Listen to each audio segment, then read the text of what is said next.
मतदार बंधू भगिनींनो, आपल्याला ह्या निवडणुकीला सामोरं जायचं. निवडणूक ही विकासाच्या मुद्द्यावर लढवल्या जात असते आणि तुम्ही बघितलं असाल 2.5 वर्ष झाले माननीय एकनाथराव शिंदे साहेब असतील, देवेंद्रजी फडणवीस असतील, माननीय अजितदादा असतील, या 2.5 वर्षामध्ये राज्याचा विकासाचे दरवाजे त्यांनी या ठिकाणी खुले करून दिले.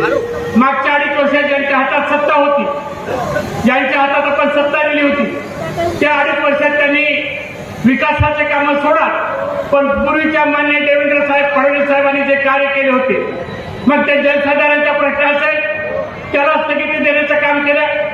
मराठवाडा वॉटर ग्रीडचा आपला पिण्याचा पाण्याचा प्रश्न होता, त्याला स्थगिती देण्याचं काम केलं.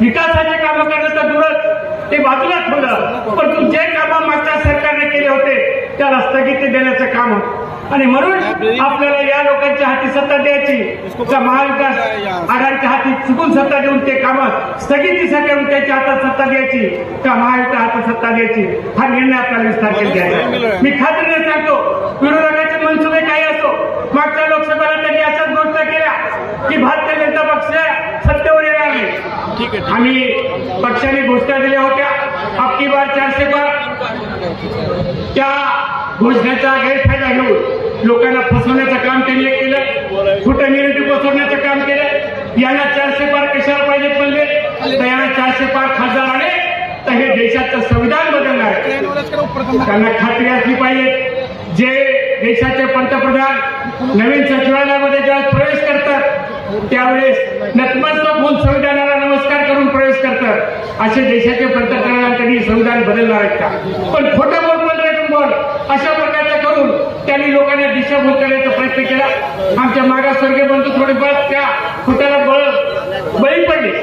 काही ओबीसीच्या लोकांनाही वाटलं संविधान बदललं जाते का काय, आपलं आरक्षण जाते का काय, अशा उद्देशानं आपले राज्यामध्ये खासदार कमी आले. परंतु देशामध्ये 19 वर्षाच्या खासदार सुद्धा टोटल मारलं तर त्या टोटलपेक्षा जास्त एकट्याच भारतीय जनता पक्षाचे खासदार निवडून आले. हे जनतेने दिलेला कौल आहे. आणि म्हणून आपल्याला विनंती की खोटं काही जरी बोलले आणि खोटं बरोबर बोलले असं चालत नाही. सत्ता आपल्याला जनतेच्या विकासासाठी असते. मान्य मोदी साहेबांच्या हाती आपण 2014ला सत्ता दिली, सबका साथ सबका विकासाची घोषणा केली. आज देशामध्ये तुम्ही बघितलं असाल की गडकरी साहेबांनी सगळ्या राज्यामध्ये गुळगुळीत रस्ते केले. या ठिकाणी सर्व लोकांना मोफत अन्न देण्याचं काम या देशाच्या पंतप्रधानांनी केलं. या ठिकाणी सगळ्यांना घरं देण्याचं काम या देशाच्या पंतप्रधानांनी केलं. प्रत्येक माणसाला घर मिळालं पाहिजे. आज घरकुलच्या योजना महाराष्ट्रामध्ये एवढ्या मोठ्या प्रमाणात चालू आहे. ह्या सगळ्या गोरगरिबांना घर देण्याचं काम चालू आहे. उर्वरित राहिलेल्या लोकांना सुद्धा घरं दिल्या जातील अशा प्रकारचं काम आहे. ते कुठलंही काम विकासापासून कुठल्याही गोष्ट दूर राहता कामा नये ही खबरदारी मान्य देशाचे पंतप्रधान आणि राज्याचे मुख्यमंत्री एकनाथराव शिंदे साहेब असतील, देवेंद्रजी फडणवीस असतील, अजितदादा यांनी घेतलेले.